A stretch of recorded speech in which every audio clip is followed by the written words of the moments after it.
You don't like to talk then? Well, not really. Sometimes if there's something to say, but there's really nothing to say these days. George Harrison era conocido como el escarabajo silencioso, pero cuando Yoko Ono entró en su mundo, él habló primero. Le advirtió a John, la confrontó directamente, vio venir el fin antes que nadie.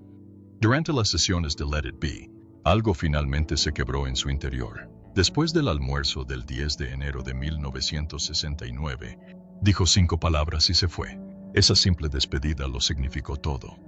George sabía que los escarabajos estaban acabados y sabía exactamente quién había contribuido a su destrucción. George Harrison nació el 25 de febrero de 1943 en una pequeña casa en el número 12 de Arnold Grove, Wavertree, Liverpool. La casa solo tenía una chimenea de carbón para combatir el frío gélido y el baño estaba fuera. Eso era normal para las familias de clase trabajadora en aquella época, pero les dificultaba la vida. Liverpool aún estaba marcado por los bombardeos de la Segunda Guerra Mundial. Personas como los Harrison tuvieron que vivir con el racionamiento hasta 1954. La comida, la ropa y el combustible eran preciados.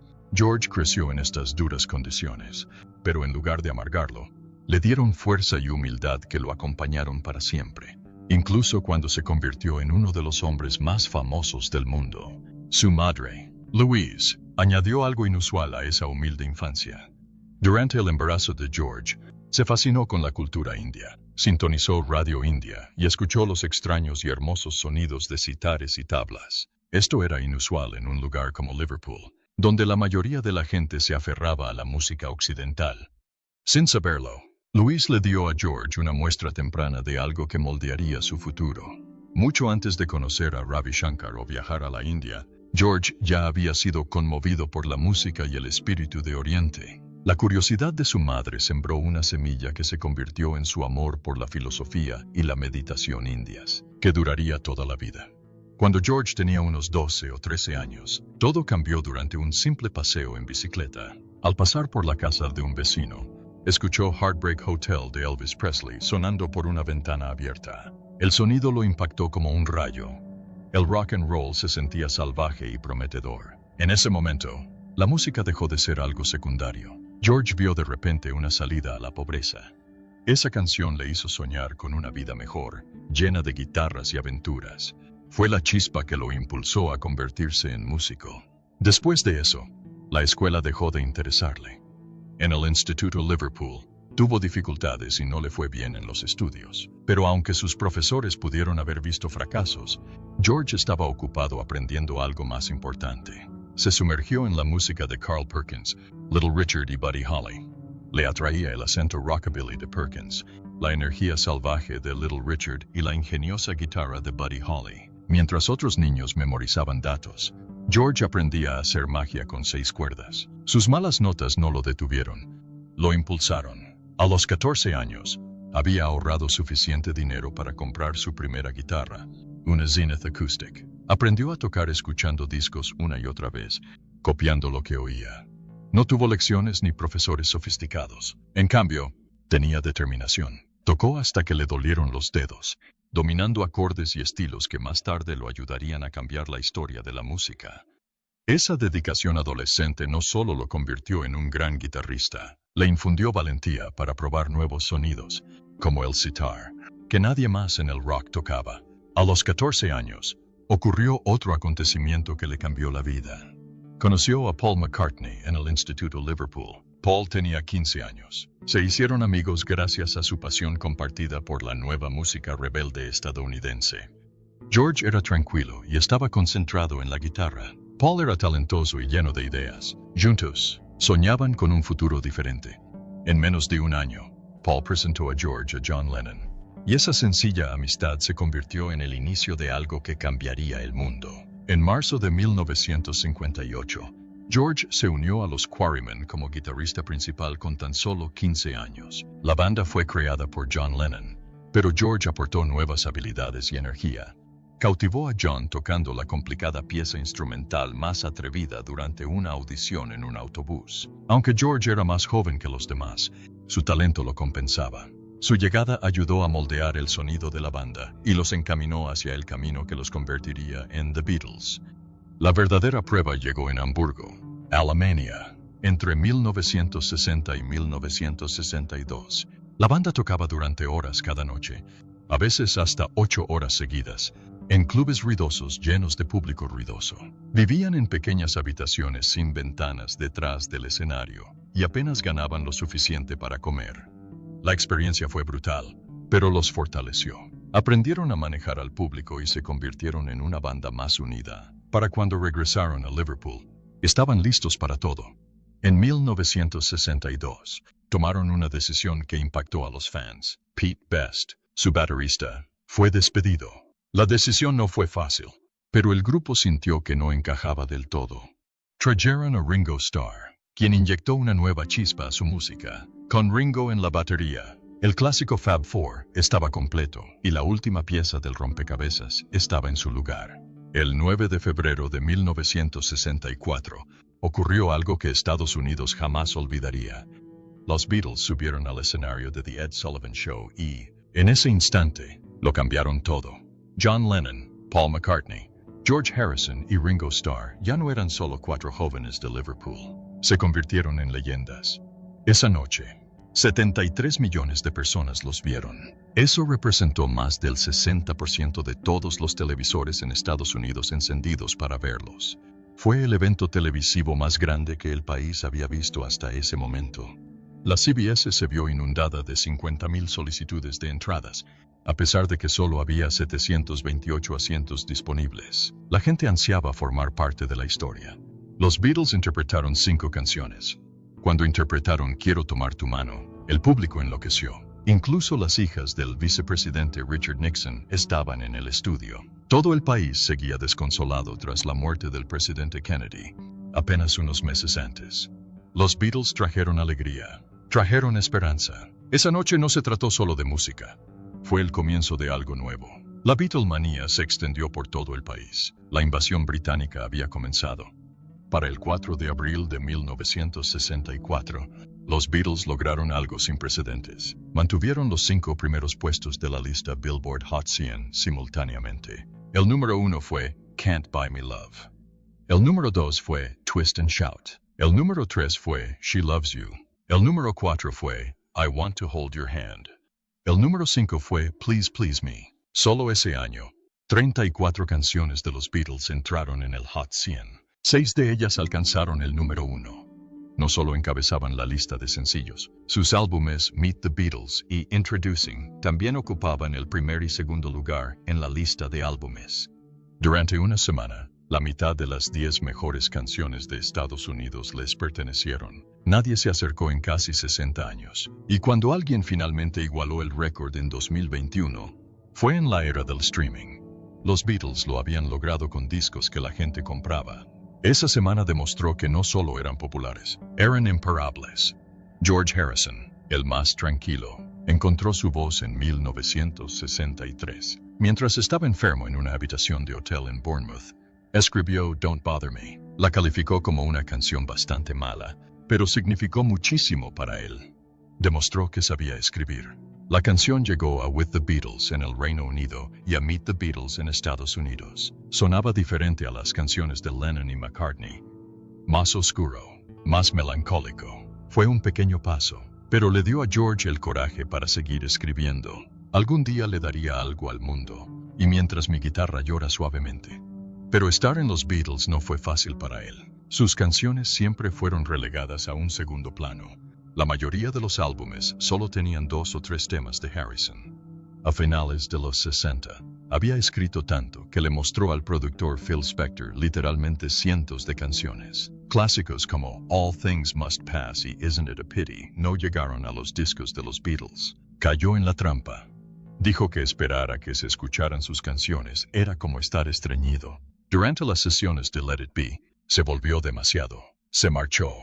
Cuando regresó, ya no era lo mismo. Su álbum de 1970, All Things Must Pass, finalmente le mostró al mundo lo que había guardado en su interior durante tanto tiempo.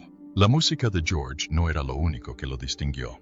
En 1965, durante el rodaje de Help, Escuchó el sitar por primera vez. Le fascinó. Compró uno y lo usó en Norwegian Wood. Esa canción lo cambió todo. Fue la primera vez que apareció un sitar en el pop occidental. El sonido era nuevo, misterioso. Otras bandas lo copiaron. Pronto se escuchaban sitares en canciones de los Rolling Stones, Lost Birds y Donovan. El sitar barato de George, de Oxford Street, se hizo famoso. En 2024, se vendió en una subasta por más de $53,000. El sitar le había abierto las puertas a un nuevo mundo musical. Conocer a Ravi Shankar en 1966 cambió aún más la vida de George. George era una estrella de rock de Liverpool. Ravi era un respetado maestro indio. Provenían de mundos diferentes, pero conectaron profundamente.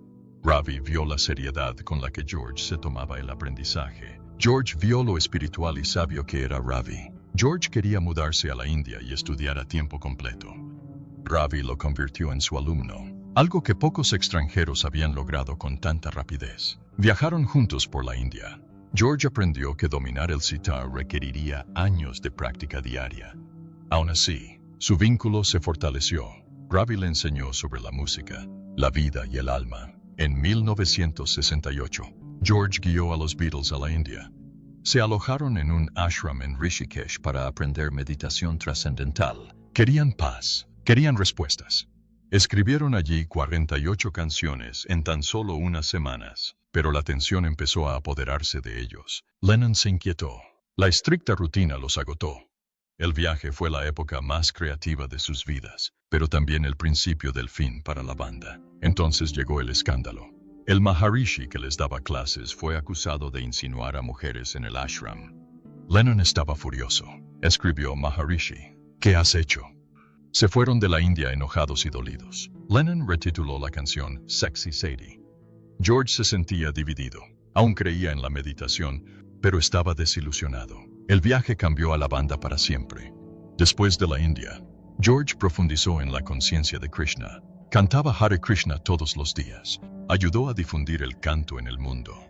En 1969, produjo el mantra Hare Krishna, que alcanzó el número 12 en el Reino Unido. Su éxito My Sweet Lord fue una plegaria. Donó millones al movimiento Krishna. George Harrison siempre se había sentido como el más tranquilo de los Beatles. Pero en 1968, dio un paso audaz que lo cambió todo. Escribió una canción titulada While My Guitar Gently Weeps, mientras mi guitarra llora suavemente. La idea se le ocurrió después de leer el I Ching. Le entristecía la falta de amor del mundo y la tensión interna de los Beatles. Creía que nadie se tomaba en serio sus canciones, así que hizo algo impactante. Invitó a Eric Clapton, un amigo cercano y guitarrista superestrella, a tocar la guitarra principal en la canción. Los Beatles casi nunca dejaban que personas ajenas tocaran en sus discos, pero esta vez, la presencia de Clapton hizo que John Lennon y Paul McCartney por fin los escucharan. El ambiente en el estudio cambió. La canción, grabada en septiembre de 1968, se convirtió en una obra maestra.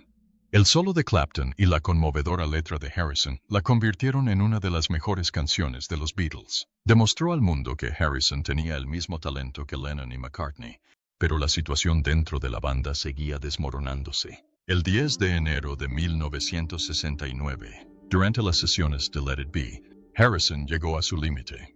Tras una mañana de ensayos en los estudios Twickenham, ya no aguantaba más. El control de Paul, la distancia de John y la constante presencia de Yoko Ono lo llevaron al límite. Después de comer, tuvo una acalorada discusión. Luego se levantó y dijo, «Nos vemos por ahí». Y se fue. Los Beatles intentaron seguir adelante sin él. Incluso bromearon con traer a Eric Clapton para reemplazarlo. Pero era evidente que la banda estaba en crisis. El estudio se convirtió en un lugar extraño esa tarde. Improvisaron sin rumbo mientras Yoko cantaba. Parecía que los Beatles ya no eran los Beatles. Ese mismo día, Harrison volvió a casa y escribió Wah Wah. El título era un guiño al dolor de cabeza que le causaban sus compañeros de banda. La canción despotricaba contra las sonrisas falsas y el estrés en el que se sentía atrapado. Era su forma de decir que ya no quería más tonterías. Cuando la grabó para su álbum solista All Things Must Pass en 1970, fue el primer tema que grabó. La grabación fue enorme. Tenía a Clapton, Ringo Starr, miembros de Badfinger y un sonido potente que eclipsaba los recuerdos de los Beatles. La canción capturaba su ira y su libertad. Harrison no regresó a los Beatles sin exigirles algo. Les dijo que tenían que irse de Twickenham y grabar en Apple Studios. No quería hablar más de conciertos y quería una nueva forma de trabajar más relajada. La banda estuvo de acuerdo. Sus condiciones les permitieron terminar Let It Be e incluso tocar un último concierto juntos, el famoso concierto en la azotea. Pero todos veían las grietas. Los Beatles solo podían seguir adelante si seguían las condiciones de Harrison. Más tarde ese año, Harrison finalmente obtuvo el respeto que merecía. Su canción Something se convirtió en el primer sencillo de Harrison como cara A. Compartió disco con Come Together de Lennon en el álbum Abbey Road. Inspirada por su esposa Pattie Boyd, Something era pura y hermosa. Frank Sinatra la llamó la mejor canción de amor de los últimos 50 años. Fans y críticos coincidieron. Harrison había demostrado que pertenecía a la cima, junto a Lennon y McCartney, pero la tensión seguía creciendo. Harrison había sido honesto desde el principio sobre Yoko Ono. Le dijo que tenía mala reputación en Nueva York y que transmitía malas vibras. John Lennon admitió más tarde que Harrison se lo dijo directamente a la cara. Harrison no estaba diciendo lo que muchos pensaban, pero no se atrevían a decir. Yoko rompió la regla más importante de los Beatles. No se permitían novias ni esposas en el estudio. Se sentó junto a John y le susurró mientras trabajaban. Paul intentó mantener la calma bromeando al respecto, pero Harrison lo sintió más profundamente. Ella había cambiado su espacio, su vínculo. Un pequeño momento lo resumió todo. Durante las sesiones de Abbey Road, Yoko cogió una galleta de la cabina de altavoces de Harrison. Explotó. «¡Esa perra!», gritó. Todos se quedaron paralizados. No era por la galleta. Se trataba de respeto, límites y cuánto había cambiado. Harrison sintió que la presencia de Yoko fue la gota que colmó el vaso. Cuando dejó la banda ese día de enero de 1969, escribió en su diario: «Dejé a los Beatles». Era simple, pero lo decía todo. La banda que amaba había desaparecido. El grupo unido de chicos de Liverpool ya no existía. Los Beatles estaban acabados como siempre. Harrison lo vio con claridad, aunque los demás no quisieran afrontarlo todavía. Lo que sucedió después fue como si se rompiera una presa. Durante años, George Harrison esperó en silencio mientras el mundo se centraba en las canciones de Lennon y McCartney. Ahora que los Beatles habían terminado, él y los demás se apresuraron a compartir la música que había estado guardada. Las canciones de George, en particular, maravillaron a la gente. Los fans finalmente supieron cuánto se había estado conteniendo. Su talento, antes oculto, emergió a raudales. Para ayudarlo a dar forma a su nueva música, George contrató a Phil Spector. Spector era famoso por su muro de sonido, una forma de grabar rica y compleja que llenaba de música cada espacio. Juntos trabajaron en el álbum solista de George, All Things Must Pass. Spector convirtió las sencillas maquetas de George en canciones grandiosas y poderosas. Añadieron cuerdas, coros y una batería potente. El álbum contó con estrellas como Eric Clapton y miembros de Badfinger. Cuando la gente escuchó canciones como My Sweet Lord y What Is Life, supieron que George ya no era solo el Beatle tranquilo. Había encontrado su verdadera voz. Cuando All Things Must Pass salió en noviembre de 1970, era un álbum triple, uno de los primeros de su tipo. Contaba con más de 20 canciones.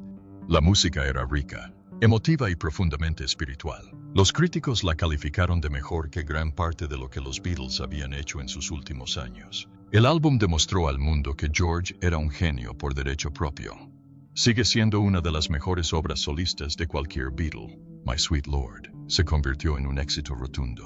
Fue la primera canción solista de un Beatle en alcanzar el número 1 en Estados Unidos en 1970, pero su éxito trajo consigo dificultades. El editor de un éxito de 1963 llamado He's So Fine demandó a George, alegando que había copiado su melodía. Tras años en los tribunales, el juez dictaminó que George la había copiado sin querer. En 1981, George pagó $587,000 para resolver el caso. Más tarde bromeó al respecto en una canción titulada Esta canción. La experiencia fue dolorosa, pero George sintió que el mensaje de Mi dulce señor era más importante que la demanda. George también mostró su corazón de otra manera. El 1 de agosto de 1971, él y Ravi Shankar ofrecieron el concierto por Bangladesh. Se ofrecieron 2 conciertos en un solo día en el Madison Square Garden, con una asistencia de 40,000 personas. Recaudaron casi $250,000 ese día y millones más por la venta de álbumes y películas. Fue el primer gran concierto de rock benéfico e inspiró eventos posteriores como Live Aid. George demostró que la música podía ayudar a sanar el mundo, pero su vida personal se estaba desmoronando. George sorprendió a sus amigos más cercanos al tener una aventura con Maureen Starkey, la esposa de Ringo. Maureen se había casado con Ringo en 1965. A principios de los 70, solía visitar a George en casa. Una noche, Patty Boyd, la esposa de George, los sorprendió juntos tras una puerta cerrada. Golpeó la puerta mientras George reía desde dentro. Al abrir, actuó como si nada. Patty dijo que ese fue el momento en que supo que su matrimonio había terminado. Las cosas empeoraron en una cena. Delante de todos, George le dijo a Ringo, «¿Sabes, Ringo, estoy enamorado de tu esposa». La sala quedó en silencio. Maureen corrió y se encerró en el baño. Ringo, desconsolado, solo pudo decir, «Mejor tú que alguien que no conocemos». John Lennon luego lo llamó incesto. Así de profunda fue la traición. La hermandad de los Beatles se hizo añicos. En la Nochevieja de 1974, George le dijo a Patty que quería el divorcio. Fue un final cruel para un año doloroso. Patty ya había empezado a salir con Ronnie Wood, pero la forma en que George terminó la relación le dolió profundamente. El divorcio se formalizó en 1977.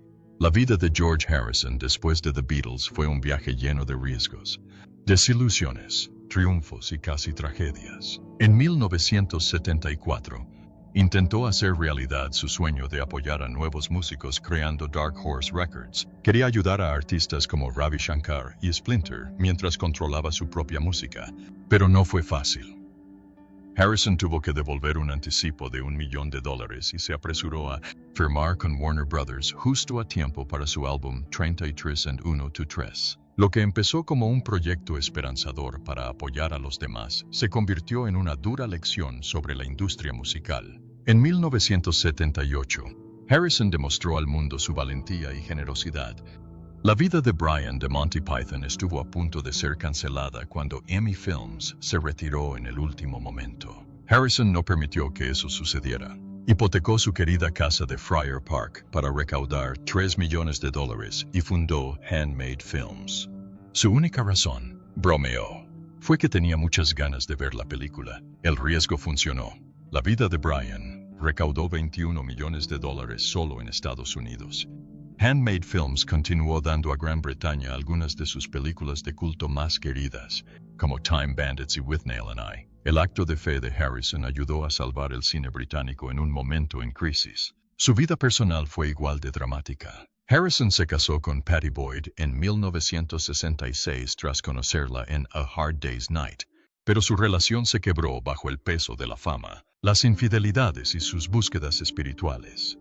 Su íntimo amigo Eric Clapton se enamoró perdidamente de Boyd y le escribió a Layla sobre su anhelo por ella. Cuando Boyd finalmente dejó a Harrison en 1977 y se casó con Clapton en 1979, podría haber destruido su amistad. En cambio, Harrison asistió a su boda e incluso bromeó sobre ser su esposo político. Boyd se convirtió en la musa de canciones como Something de Harrison y Layla y Wonderful Tonight de Clapton. Las cartas que le escribieron se vendieron por más de $3,6 millones en 2024, lo que demuestra cuánto fascina aún su historia. Con el paso de los años, Harrison luchó por igualar el éxito de sus antiguos compañeros de banda. Sus álbumes de mediados de los 70 no impresionaron a la crítica ni se vendieron bien. Se le veía como el Beatle tranquilo que ya no encajaba. La enfermedad y el agotamiento durante su gira de 1974 le dejaron la voz ronca, y su álbum Dark Horse fue lanzado apresuradamente y tuvo mala acogida. Harrison se apartó de los focos y se centró en el cine y sus proyectos personales. No fue hasta finales de los 80, cuando viajó con los Wilburys, cuando recuperó su equilibrio. Su voz nunca se recuperó del todo. El tabaco y años de tensión le dañaron la garganta. Su gira de 1974 fue especialmente dolorosa. La laringitis le impidió cantar, y sus críticos fueron duros. Los años de actuación le pasaron factura, y en 1997 le diagnosticaron cáncer de garganta. Lo superó al principio, pero en 2001 le sobrevino un cáncer de pulmón que se extendió al cerebro. Incluso cuando su salud se deterioró, Harrison mantuvo una actitud positiva. Les dijo a sus fans, no voy a morir todavía. Tengo mucha suerte. El regreso que logró con Cloud9 en 1987 fue simplemente asombroso. Tras años fuera de las listas de éxitos, Harrison regresó con ventas de platino y un número 1 en Estados Unidos. Got My Mind Set on You. Esa canción se dedicó a los videos musicales, y When We Was Fab se convirtió en un éxito divertido y nostálgico, repleto de referencias a los Beatles. En 1988, Harrison ayudó a formar los Traveling Wilburys junto a Bob Dylan, Tom Petty, Jeff Lynne y Roy Orbison. Todo empezó con una canción, Handle with Care, que era demasiado buena para desperdiciarla.